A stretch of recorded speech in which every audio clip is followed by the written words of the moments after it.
Welcome back in. Extra Point, Tyler Head with you, wrapping up today's edition.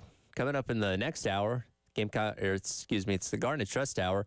Our guy Jeremy Smith from the Garnet Trust going to be hanging out with us for the next hour, talking about all the latest going on in the world of NIL. Also get his thoughts on this potential of even more transferring being on the horizon, again, with the D1 Council voting on things coming up next week. I wanted to hit this really quick before we get out of here with the Extra Point. The University of Northwestern University was in headlines quite a lot last summer in reference to everything going on with Pat Fitzgerald and the hazing and the weird stuff going on in the locker room. But once the season got rolling, we didn't really end up talking about Northwestern a whole lot. They actually didn't have a bad season. They ended up 7-5 and made a bowl game and actually beat Utah in the Las Vegas Bowl. So all things considered, not a terrible year for what looked like a program that was doomed to be in for maybe a no-loss season after not having too many wins a couple seasons before.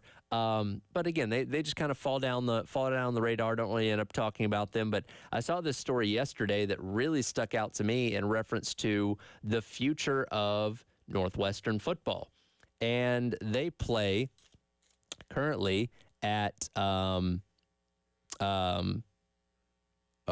Field up there in Evanston, Illinois. Well, that facility is going to be getting some renovations done over the next couple years. So guess what? That means that they need a home for 2024 and 2025.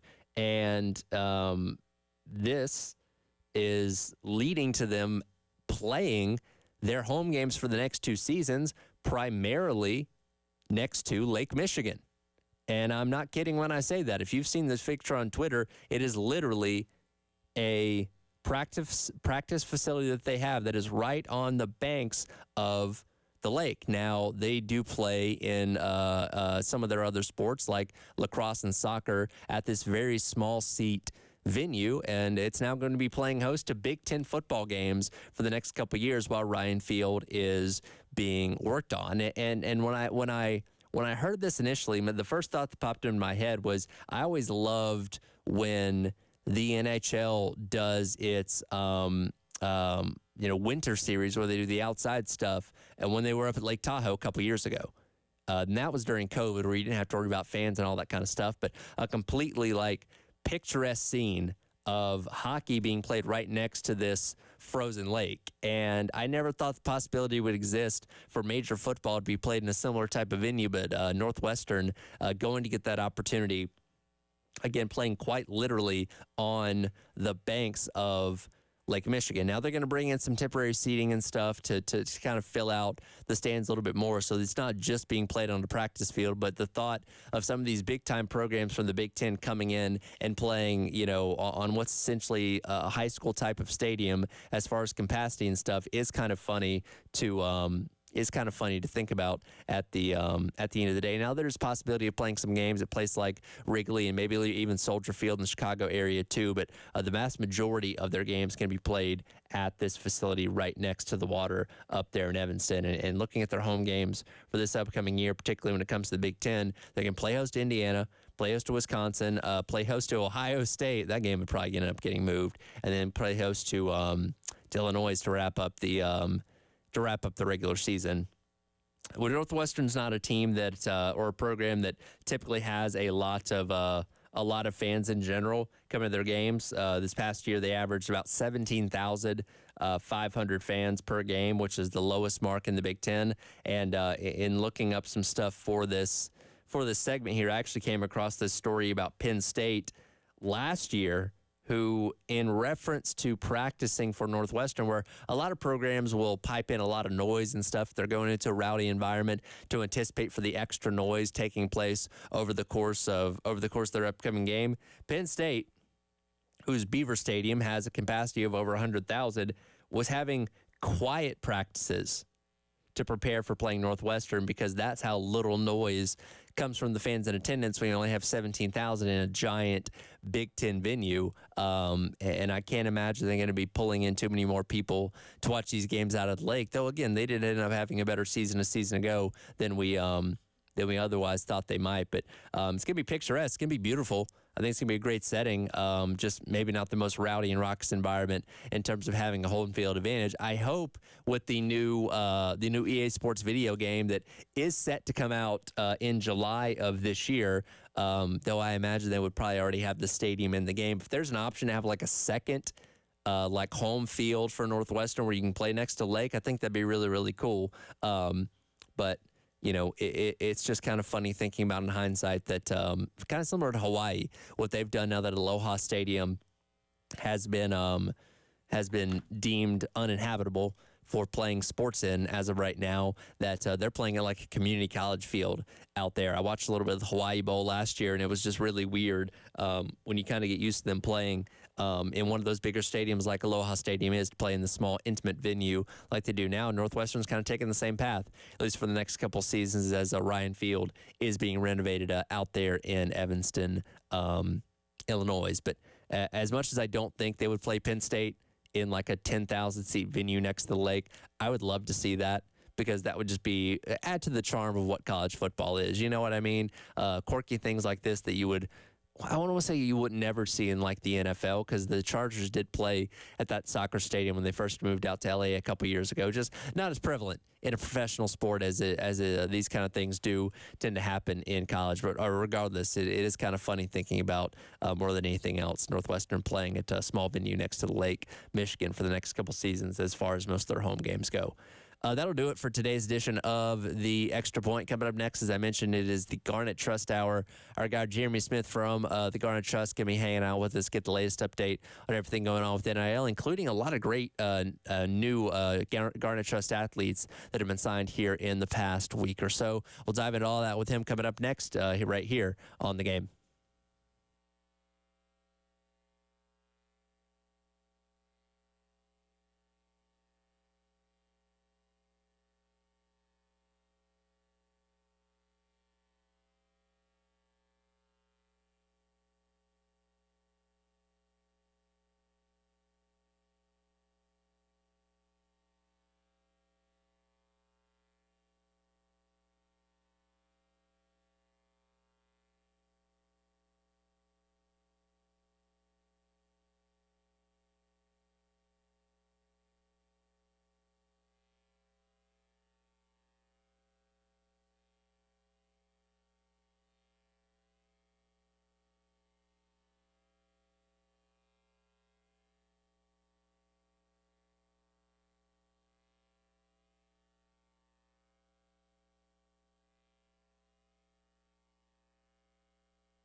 10 o'clock, welcome in. It is time for the Garnet Trust Hour here on the game. Tyler Head and Chris Clark along with you here on your Thursday, rainy Thursday. I feel like the piano vibes kind of match the rain a little bit there.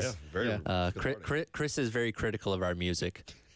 This one's not bad. This little lo-fi beats kind of, it does match with the rain. It does. Fortunately, the rain's going to move out. Going to be a nice weekend as the Masters going on. Delayed a little bit this morning, but rest of the weekend going to be very nice. Our guy Jeremy Smith from the Garnet Trust jumping in and here with us once again. Been a little bit of a while since we've had Jeremy in here. A lot of good things have obviously happened in Gamecock sports, highlighted by what you just heard on the intro there.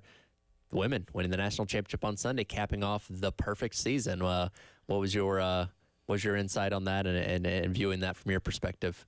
Awesome. It was unbelievable. I mean, Coach Staley just, did an unbelievable job. I'm not an X's and O guy, especially on the basketball side of things, but for what they lost last year and what they were able to accomplish this year, this was definitely probably one of her better coaching years. I mean, that's hard to say with all the success she's had, but it's fantastic. I got to go to Cleveland. Didn't stay for the games, but I did. So thankful to some of the donors that we have. They are helping, with travel for a lot of these families to see their daughters play. And so we took all the parents out for dinner on Thursday night before the Final Four game. And wow, what an awesome experience that was to be able to get to know them on a more personal level. And then when you see them, you can definitely tell where the players get their spark from, so to speak, and we just had an absolute blast, and it just made me love not only the team more, but the coach more, just the program in general, because it's a true family, and Coach Staley's just done a fantastic job in building it. And Coach Staley actually talked about that. I think it was on Saturday leading up to the national championship game on Sunday, that she very much looks for the family aspect when it comes to recruiting the players, to kind of know where they come from and what their qualities are, and I think that kind of resonates with what kind of players they end up being, and that obviously ends up being a very good team. So very cool to kind of see the whole family be able to come together and kind of get that perspective from you, as they were leading up to the national championship game there. Yeah, it was an experience, and I immediately got back to Coach Staley and asked her. I said, we've got to continue to do this. This was unbelievable, and I think we're going to try to put together a pretty cool program for the upcoming season, starting in November, to do stuff similar to that and not have to wait to a Final Four to get them together to spend time as a family. Since you mentioned family and that culture around Coach Staley's program, and to me, like you look at the team, and there's a great team culture. Obviously, it's very hard to go undefeated and win a title if you don't have a great culture, and you can tell the closeness. And then you kind of extend it out to what you said with the families. I know Dawn said at a press conference recently, hey, I really pay attention to the parents, how the kids treat their parents, how they interact with them when we're recruiting. That's important. So, right, you got players, you got the kind of player team culture, you got their family culture, but then I extend that out to, like, you think of what Dawn's built with the fan base, the FAMs, right, and the buy-in that she's created. And so her program has always had, even before they were winning championships, they were just, you could see the build, you could see the culture. How, from your perspective, just getting to be around her, be around the program, how has she accomplished that, you think, before the success? It's easier to do it after you've had success, right? But how has she done it? Truth, honesty. She'll tell you the truth about a situation. Might not be what you want to hear, but it's facts, and I think that's less common these days, especially in this NIL world. There's a lot of things that are said to try to make the young men and women that are going to be able to compensate or capitalize on name, image, and likeness, to get them to come to a school and just say things. Coach Staley is very honest, and I've learned a lot from her based on how she is. And a lot of times the human nature is we don't want to disappoint someone, so we might kind of not really say a fib, but kind of sugarcoat the situation.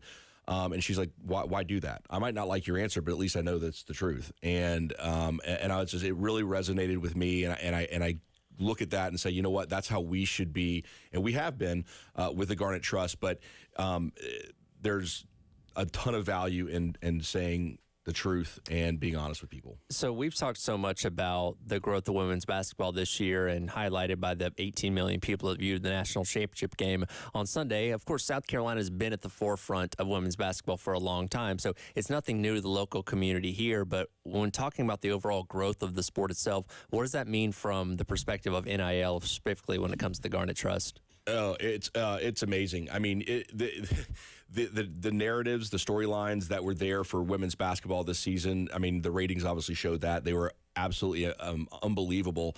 The women's game is starting to take off. I mean, it's really starting to gain in popularity. I had a lot of folks who don't normally turn into women's basketball texting me throughout the weekend, about watching the game, and I can't believe this. I'm a fan of this player and this, that, and the other, and it's just so.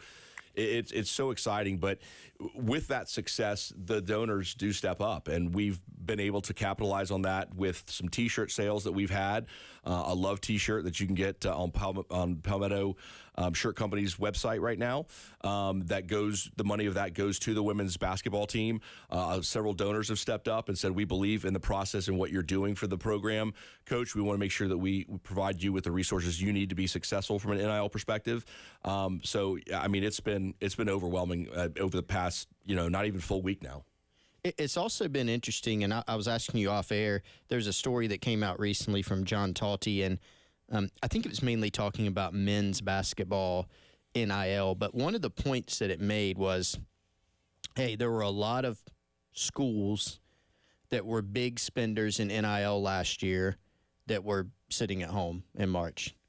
On the flip side, there were other schools that, you have to have a baseline nowadays, right? I mean, you got to have a baseline. Sure. If you have no NIL money or poor NIL, it's going to be really, really tough. So kind of the financial, the amount of money that you have for NIL doesn't guarantee success, but, man, it almost guarantees failure if you don't have some type of baseline. But what have you seen as far as how Dawn has handled that? Because, the thing that comes to mind for me, Jeremy, is you look at some of what we heard in the offseason about LSU, for example, and how aggressive they were being in the portal and with NIL.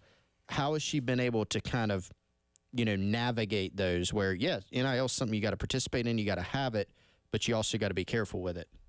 I think she's an anomaly. She's a lot like from a football perspective, like a Nick Saban and Kirby Smart. Their results have kind of, basically laid that groundwork. So then when a recruit comes in and says, hey, I want to be a part of this, you're looking at them to say, are you good enough to fit into this program? We have something that we've built very strongly. And Coach Staley, when she recruits a player, and my perspective from this is she's not recruiting them just for the 4 years. She's constantly, engaging with her past players and kind of helping them navigate through life, even though they might not be on campus here. I think that to what you said, yes, we have to have a baseline. And if we don't have that, we will definitely lose. But culture is more important, and culture and coaching is much more important than the money on the NIL side of things. Yeah, and I just think it's fascinating to look at that because, when you look at some of the programs that have done NIL, there's examples of all of them, right? So the famous football one is Texas A&M, right? They certainly were not lacking for money. They had a lot of problems, and now they got a new coach, and part of that, there were a lot of things there. It wasn't just NIL, but I think that was certainly a part of it in that because of how they handled it, they had some locker room problems and things of that nature. The flip side, you can have locker room problems if there's not NIL money to go around. So you got to kind of find that sweet spot, and this does make it tough to navigate, I think, for coaches and, frankly, for people like you. Absolutely. Absolutely. I mean, it's, I have to take a step back. Obviously, there's some, I get into some conversations that are uncomfortable at times, but I have to take a step back and say, okay, what's the situation here? Who am I speaking to?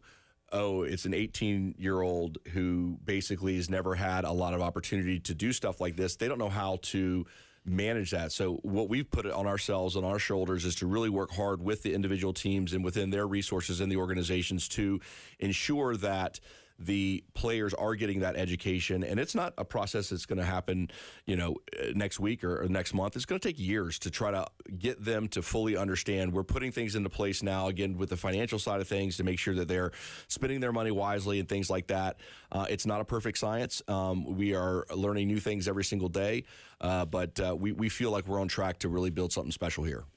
Jeremy, if you're okay with it, we're going to kind of put you on the hot seat a little bit. I have some questions from the members at Gamecock Central and Insiders Forum. Let's do it. We're gonna ask you, starting on the other side. Yeah, absolutely. We'll get into some of those questions coming up. Again, Jeremy Smith hanging out with us for today's edition of the Garnet Trust Hour on your Thursday here on The Game.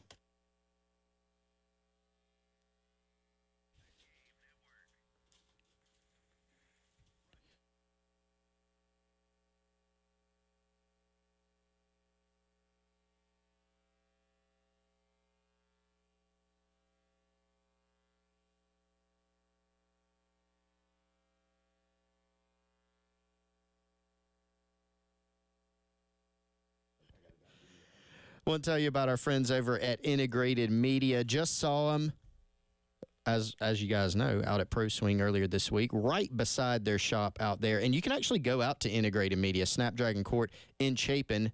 You can go check out their showroom because, yes, they can come out to your home or your business and do your home theater setup, your smart home system, but they actually have some products you can even go into their showroom and look at.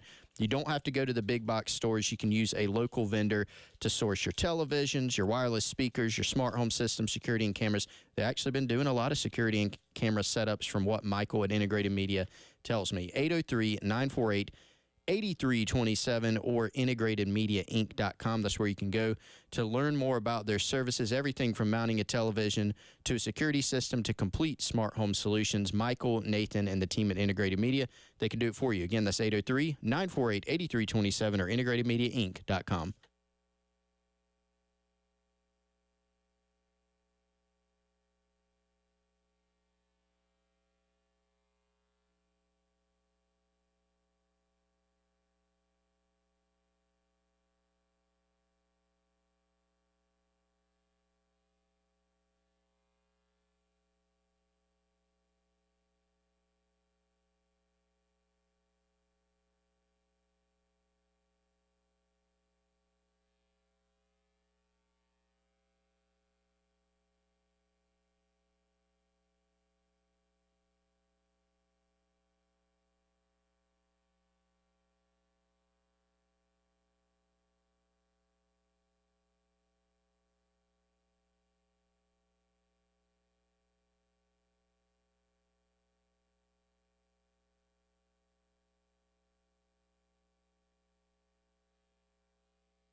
Welcome back in. It is the Garnet Trust Hour here on the game. Tyler Head, Chris Clark, along with our guy Jeremy Smith from the Garnet Trust, hanging out with us. Quick reminder, coming up tomorrow, the halftime show can be broadcasting live from noon until 3 out at TEC Equipment Rental at 2025 Old Dunbar Road out in Casey. Come by and see us again out there from 12 until 3 tomorrow, wrapping up your week. Before we get to Chris's questions from the folks over on the Gamecock Central message boards, I do want to ask this question. I was scrolling through the Garnet Trust Twitter, and I forgot about this from a couple weeks back. Have you tried Malaysia Full Wiley's garlic butter sauce yet? If so, how is it? I've not, but I do have some level of FOMO with that because everybody that's been posting that and has been given their whatever, their interpretation of it or whatever, awesome review. Yeah, I got to get some. I literally have to get some. So It's called a butter sauce. I mean, it's got to be. Yeah, it can't be bad. Garlic, butter, sauce. Yeah, all, those three things together. I have to get some. I will go to get that here this weekend, I think. Yeah, definitely. I heard last night also Camila Cardoso was at an event, and I heard the line was just absolutely out the door over on Harbison. I mean, couldn't even get close. Like you could just the line just completely out the door. So a lot of people. It's been cool that she's been able to do a couple things after the season. Oh, for sure. For Camila. So some questions. By the way, if you've got questions you want to send in to Jeremy, Firehouse Subs text line 803-404-6100. Anything about NIL, or if you want to ask him about garlic butter sauce, that's fine too. We can do that. Here's one from Argett on the Insiders Forum. Jeremy, how is Garnet Trust doing compared to other SEC collectives, especially since the two collectives here in Columbia now have folded together? Do you have any sense for that? Yeah, I do have a little bit of sense from that. So in some areas, we are way ahead of other institutions within our conference, within the country, and then in some areas we're still lacking.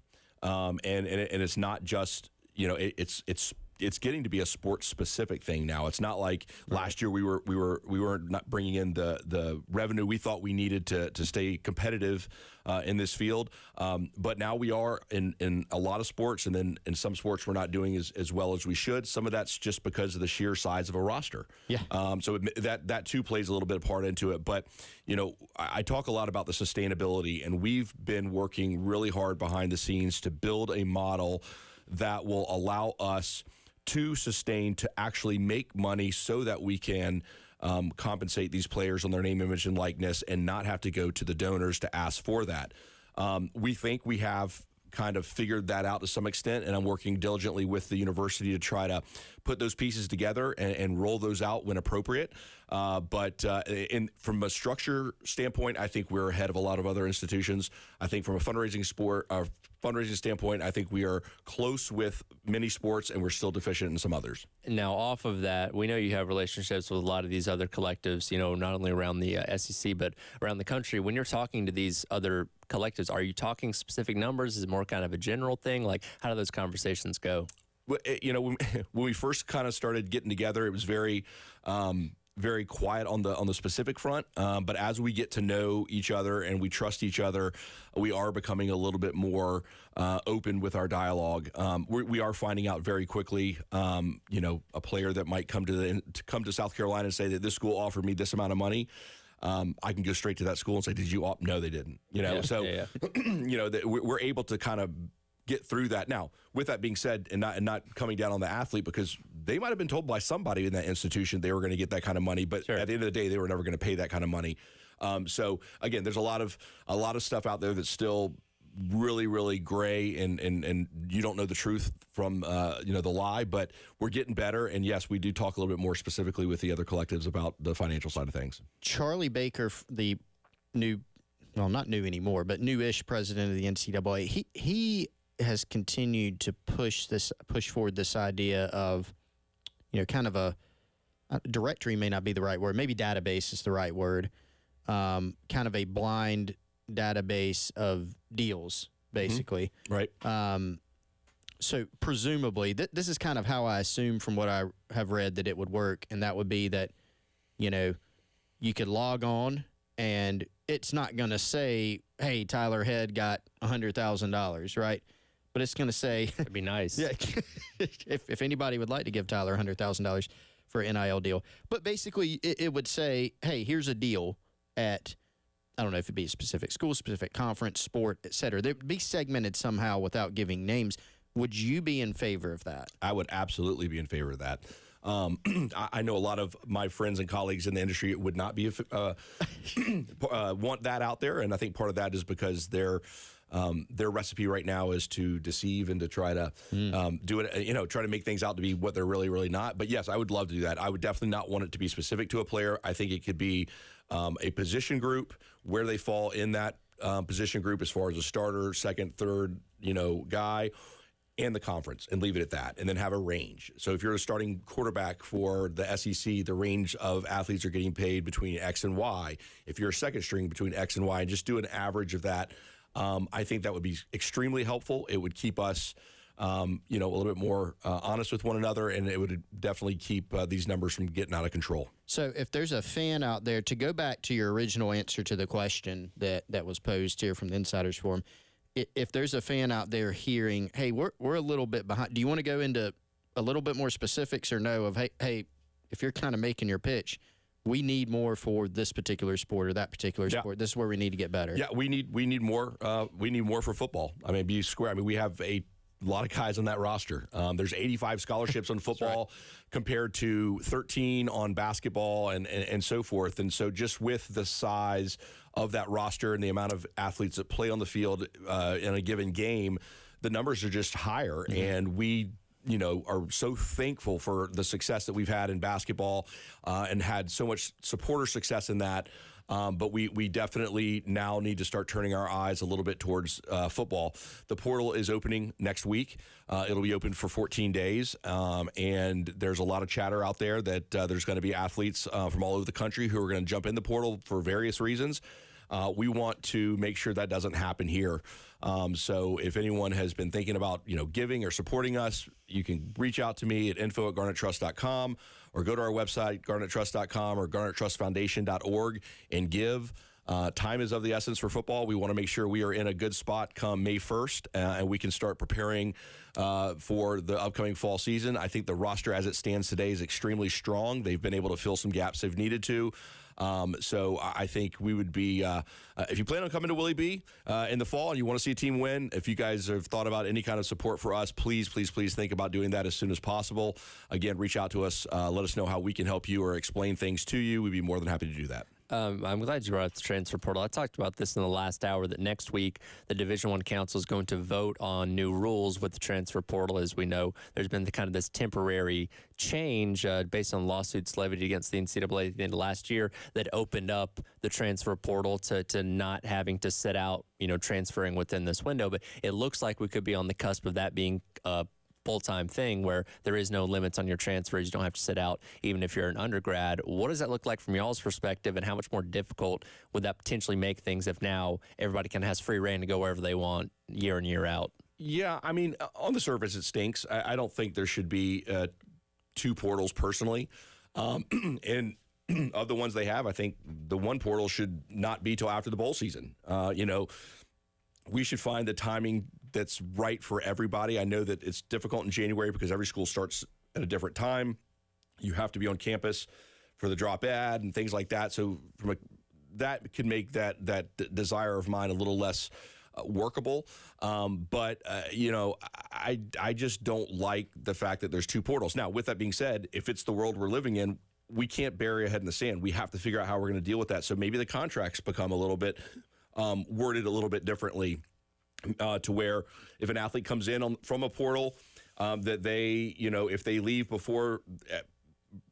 in that next portal, that the money that they've received, they have to pay back. I mean, there's a lot of things we can do contractually to try to protect ourselves and protect the donors and so forth. But on the surface, no, I don't like it. Real quick, and I mentioned Camila Cardoso earlier. This is another question from Fear the Visor, but this came up with Zach Edey at Purdue recently. Is what I'm reading correct? Fear the Visor asks, foreign players such as Camila Cardoso can't receive NIL money. No, that is untrue, but it is There's a somewhat caveat. true. Yeah, it's a caveat, right? So, no, they cannot, per their student visas, they cannot earn money while they're on U.S. soil, while they're in college and so forth. So that has prohibited them from making money. Now, they can make passive income. So if I sold a Camila Cardozo jersey, she could receive that money because she's not doing anything. Right. She's, the money's just mailbox money. But if she's going to do something, and the things we have done with her, she's either been overseas in Europe playing for Brazil or down back home in Brazil. That's when we do the NIL opportunities for her. And so for like Edie's point, when he's Canadian and so forth, he's had to go back to Canada, or if they've played somewhere internationally before they can do something. The one thing is I was on a call this week with a immigration attorney trying to come up with a solution to try to change the visa so that to a P1 visa or something, and it's above my pay grade. So if the lawyers out there, I could be completely wrong, but it would allow them to earn money. And I think we're heading in that direction. I think a lot of people in Washington want the internationals to have the same opportunities as the United States players. Well, and that's what we talked about the other day when we were out at Pro Swing talking about this in reference to Edie, that it's more of a government issue than anything else, which, again, as we've seen with the stuff going on in Washington, that's a little bit easier said than done in trying to get those things changed. But there is at least conversations being had now that you do have high-profile players like Edie and like Cardoso that are feeling the effects of this as they're trying to earn things through NIL. No, absolutely. All right, one more question for you. We got just a couple minutes here, Jeremy. Typical process of securing a deal with an athlete. This is, I can't say that name actually on air. Okay. We'll have to leave that one out. You can go to the Insiders Forum if you want to see what that. I shouldn't say that one. Is it bad? Yeah. It could lead. Yeah. Okay. We can't go down that path, All Tyler. right. Just trust me. Okay. I'll let you audit my decision though when we go to break. But what does the typical process of securing a deal with an athlete look like? Yeah, so there's a lot of different ways that this can get done. So we're looking at an athlete from a one-off perspective. Let's say there's a specific event that they were requested to come to. We're not on a long-term contract with that player, then we'll go to that player if they have a representative and say, hey, this athlete was asked to come to this event.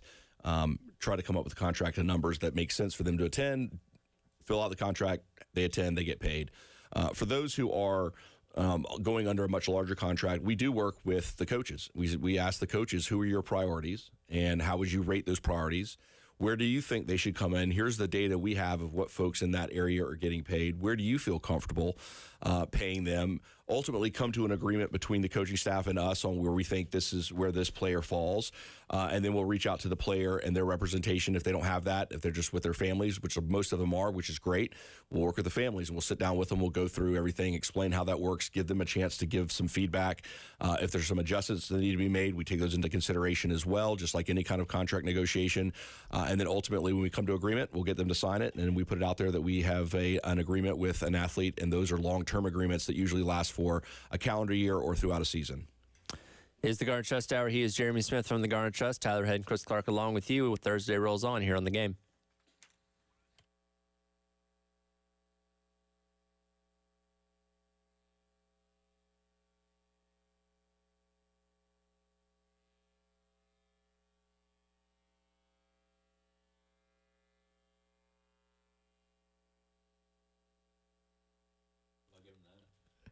All right, guys, I got an announcement.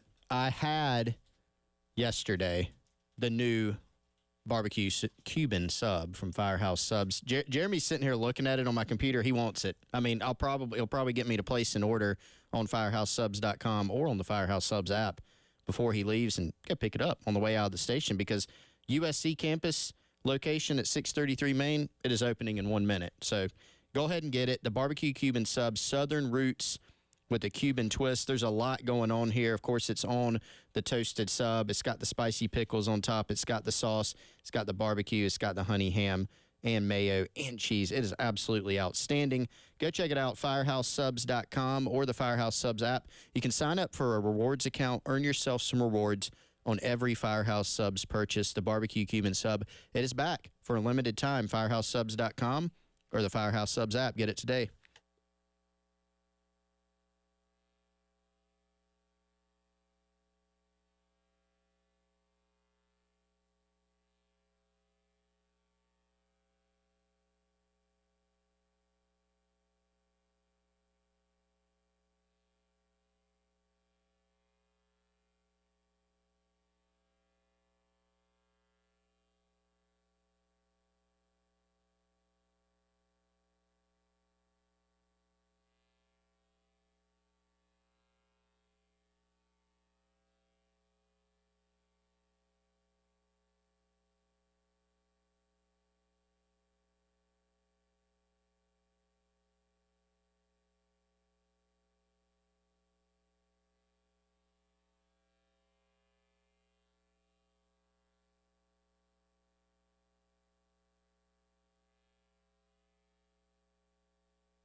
Well, welcome back in. It is the Garnet Trust Hour. Tyler Head, Chris Clark, Jeremy Smith from the Garnet Trust hanging out with us for today's edition of the show. Reminder, coming up tomorrow night, you have baseball action. Taking on Florida on the road for game number 1. Pregame coverage starting at 6:15. First pitch at 6:30, all right here on the game. Jeremy, I wanted to ask you about this. I talked about this yesterday on my show. Auburn signed a new apparel deal with Nike yesterday, which is going to go into effect this next upcoming summer in 2025 as their deal with Under Armour will be coming to an end. Under Armour, obviously, the apparel provider for South Carolina, and their deal is coming to an end in 2026. They've not got entered the negotiation period, so they could end up re-signing with them. What, if any, role does the apparel provider play with you guys as far as the NIL front goes, and how could that potentially change going forward as NIL continues to evolve? Yeah, it doesn't. I mean, we don't do anything specifically with Under Armour. If something like that is done, since they're a partner of the university, Learfield does a lot of that that work and stuff, and they do stuff with the athletes for Under Armour. So that's just done. We just don't typically touch on those things. If they're true partners of the university, as the rules stand today, there's just there's really no need for us to participate. Another question from the Insiders Forum on GamecockCentral.com from Rain XM. What sort of financial goals does the Garnet Trust set for itself? Do you have some type of roadmap of where you want to go, how much you need to get there, and what does that look like? I know you maybe hit on some of these things earlier. But yeah, absolutely. I mean, this is an ever-evolving business, if you will, and every year those numbers do adjust a little bit. But as we continue to fall further into this new world, we're starting to see some stability in some areas that help us forecast a little bit better, and so forth. So what we typically do is we'll sit down with the administration, the athletic administration, kind of tell them, like, here's all the due diligence we've done on the value of all these positions, all these different teams, et cetera. And we'll kind of lay that out, and then we'll talk to the coaching staffs and say, what do you think you guys possibly need in this space? We'll take that information, we'll go back to the athletic department, kind of say, okay, they're looking for this. We think the value is this. If we're pretty close, do we feel as a group comfortable that we can find the resources to make that happen?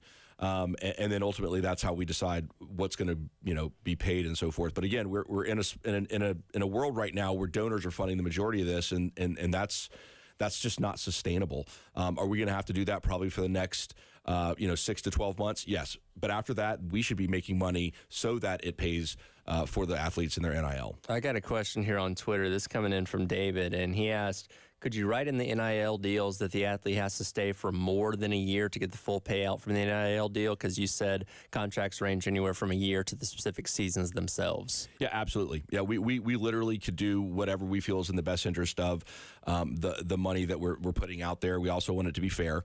We're not in this to try to take anything away from these athletes. We want to support them 100%. And everything that we do, but to protect that donor money, if you will, we absolutely can put those types of disclosures in the contracts. Yeah, and there's another question from the Insiders Forum that kind of plays off of just what you said there. We all remember in the earlier stages of NIL, one of the horror stories that came out was the whole Jaden Rashada Florida thing. Jaden Rashada now at Arizona State, of course, but got a big old deal from the collective down in Florida that's no longer in operation, and basically they couldn't cash that check, basically. And so the question is, what measures do you take to avoid a situation like that? There's obviously a lot of pressure on you guys to be able to give the coaches financially and the players financially what's needed to retain the roster, to recruit the roster. But is it just as simple as, hey, we're not promising things that we know we can't fulfill?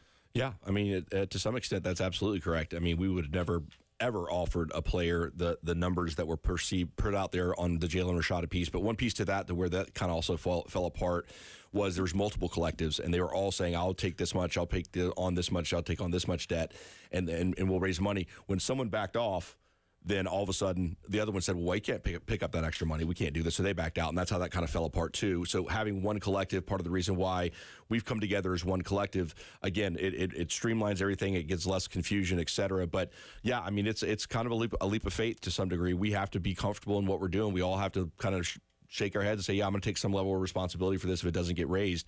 But ultimately, it comes down to the athletic program itself, right? If we're going for donor money, it really is the coach that needs to be the voice out there that asks the donors for that money. Coach Beamer is going to have a lot more weight than I would if I asked a donor for money. But that's kind of where this comes down to. And there's a fine line. We still try to support and give them the resources they need, but and bring them to the conversations they need to have. But at the end of the day, it's a little bit of blind faith. What do you say to, because I've heard this from a lot of Gamecock fans, and I completely understand it and sympathize with it, frankly, because, number one, if you are a person that says, you know what, I have the money to do $10 a month, or I have the money to make a $25,000 donation, whatever it may be, but I just don't want to, okay, that's your money. That's completely up to you, free Absolutely. country. Sure. But some people say, hey, I kind of want to, I'm interested in it, but man, this just doesn't seem fair. Like, this model doesn't seem fair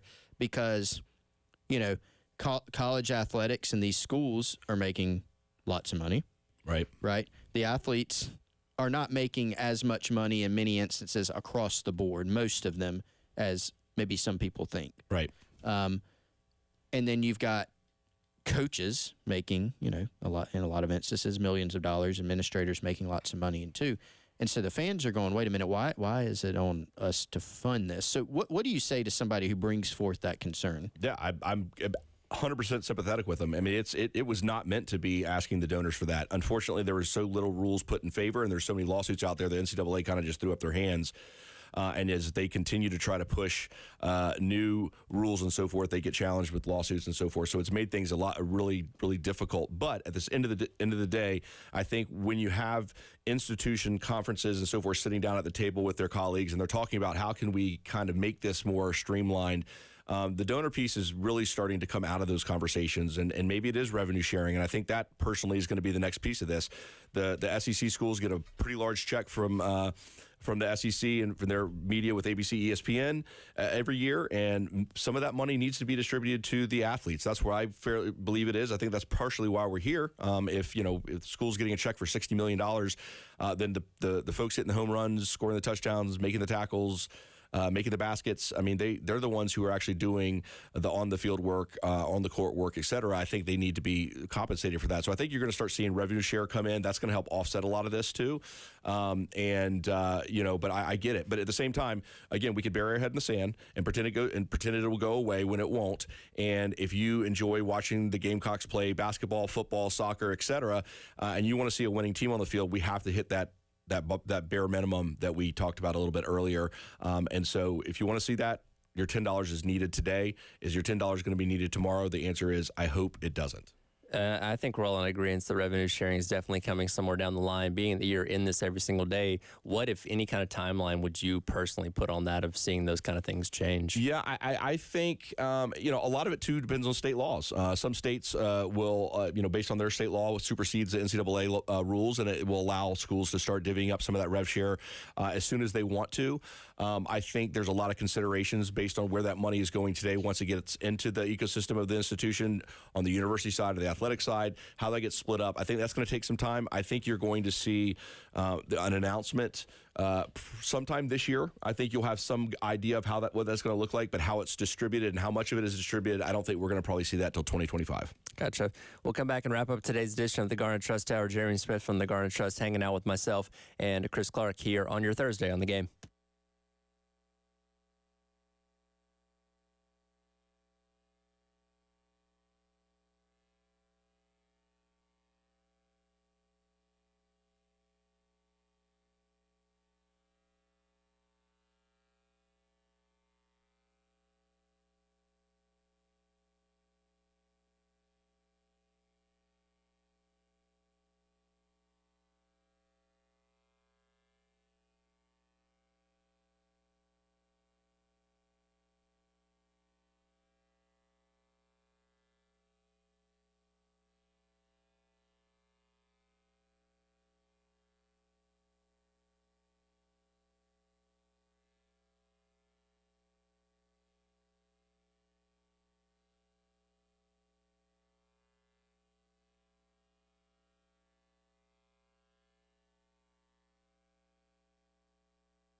Welcome back in. It's Garnet Trust Hour.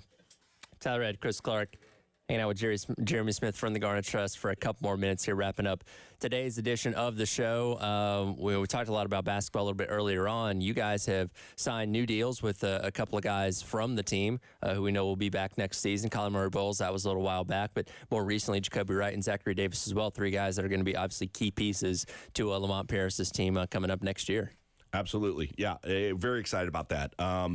The job that Coach Paris did, not only in filling the gaps in the portal this past offseason, but filling it with Class A young men who genuinely enjoyed being with each other. I mean, he has the recipe. I mean, I'm convinced of that. I think this portal is going to be very important to us as well. I think we could be a better team next year and maybe not have the same record. A lot of things did fall our way this year, but we are in a really good spot on the men's basketball side, and I'm very excited for the future of that. And so being able to retain and keep the talent home, it allows us just to fill in the gaps of one or two or three players that might be needed, and we should continue to be in a good spot. You know, I mentioned that story earlier that John Talty did at 24/7, and it's pretty long, but it went through, again, it was focused on men's basketball. And there were a lot of different results, right? I mean, people mostly, if you're a power conference school, your school's collective definitely spent some money on basketball last year, whether it was retaining players out in the portal.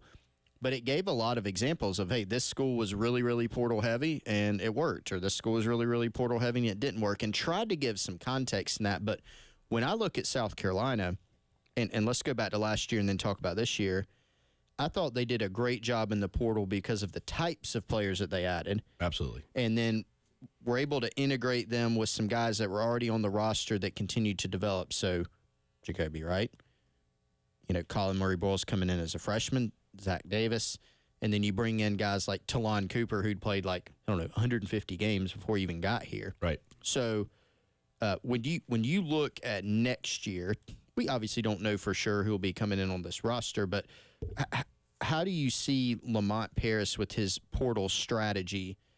How do you see that unfolding? Yeah, I mean, I think he looks at a lot of different pieces to what is needed on the court. Last year, or excuse me, 2 seasons ago, or last season, I guess you could say, whatever. The GG team was a team that had very little on-court experience. You take the number of games those players had started before the season to the number of games the players on the court had started before this season, the number was dramatically different. And I think you could see that in the poise of the players game to game. They didn't get panicky. They didn't start making bad decisions when they got behind. They stayed with the program and so forth. And I think he looks at that as a key part to this.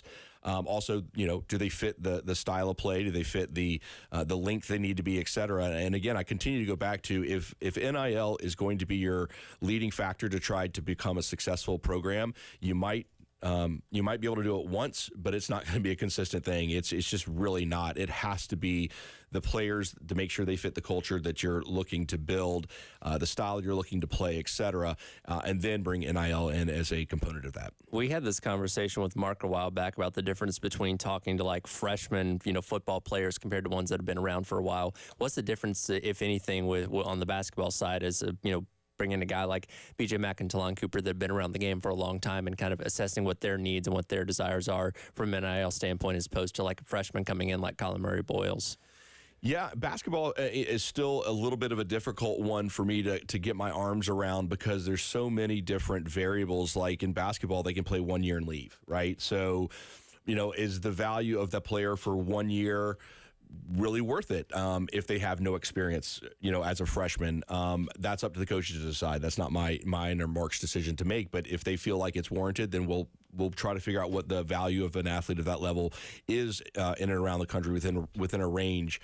But yeah, we kind of leave that up to the coaches. I mean, I think experience, it's a lot easier on a BJ Mack, Talon Cooper side because they have that experience. We've seen what they have been able to do on the court. We have a history at that level, so to speak, so we can get a better sense for what that might look like. So it's probably easier for the guys coming out of the portal than it is for the guys coming in as freshmen. Let's go back in these last few minutes here to football because that's the sport where we're obviously right here in spring practice, spring game on April the 20th. And, I know Wes and we're sitting here looking at it going, okay, recruiting is starting to heat up a little bit, A couple things really are happening, I think, Jeremy. Number one, recruiting's starting to heat up. You got spring visitors coming in for the spring game. You've got summer recruiting, which is going to bring a lot of unofficial visits, a lot of official visits. Frankly, it's time for a lot of guys to start making their overall college decisions. And then, of course, in about, 5 days, you got transfer portal opening. Right. And so just kind of give us a sense of how you're feeling with football going on. I know you said y'all still – you're in need, frankly. Yep. Still. So how are you navigating that? I mean, how we feel. I just come from a space of I'm prepared for the worst. Expect the worst, or expect the best. Prepare for the worst. And I think a lot of this has to do with the culture and truly believing that they are in the right place for them. We try to communicate and build relationships enough to know that when we say we're going to do something, that we're going to make good on that. Some months, this is a cash flow business. Some months are going to be better than others, and some months people are not going to think about football as much as they're going to think about another sport. So we have to go through those ebbs and flows of money coming in. But I feel pretty good. I wouldn't be shocked though if some of the players decided to test the portal, see what was out there. I really think the coaches. They do a wonderful job of kind of explaining the bigger picture than just a few dollars here or there. But, these are young men who also are getting pushed from other people outside of the football department or whatnot that are telling them to go do these other things and that you can make more money here. And when you're that young, you're very impressionable and you can make a decision that might be a poor decision to make, but you obviously won't know that until after the fact. Gonna go to the women's parade coming up on Sunday? I'm actually going to go. Yeah, I'm looking forward to it. We were pretty excited. My wife was really concerned it was going to be during the work week, which we're going to have to allow my son to get out of school, and that's not something that she likes to do with him because of his grades. But anyway, yeah, we're going to go on Sunday for sure. Will you get an honorary? Like, will you be on one of the? I don't know if they're doing cars or floats or I think they did cars the last time. Okay. So will you be driving one or riding in one? No, I don't deserve to be on one. I'm going to be incognito. No, I absolutely I don't deserve to be disagree. There. Well, I mean, look, Coach Staley is an anomaly. And I was talking to some folks yesterday I was with just about just how awesome she is and how just genuine she is. She just I'm in awe just to be around her with all the success she's had and how she treats these young women. Well, Jeremy, we appreciate it as always. We'll have you back in here before too long again, and I'm sure a lot will change in the NIL landscape and all of college sports in general between now and then, as it typically usually does. GarnetTrust.com, GarnetTrustFoundation.org. Please, if you have a few, pass them along. We need them before the portal. Thanks, guys. Again, that's Jeremy Smith from the Garnet Trust. Coming up next is the Gamecock Central Takeover Hour presented by Firehouse Subs. Wes was out at practice this morning. We'll get his observations and dive into what the players and Coach Beamer have had to say over the last couple of days when meeting with the media. Again, Gamecock Central Takeover Hour presented by Firehouse Subs. Coming up next, this has been the Garnet Trust Hour here on The Game.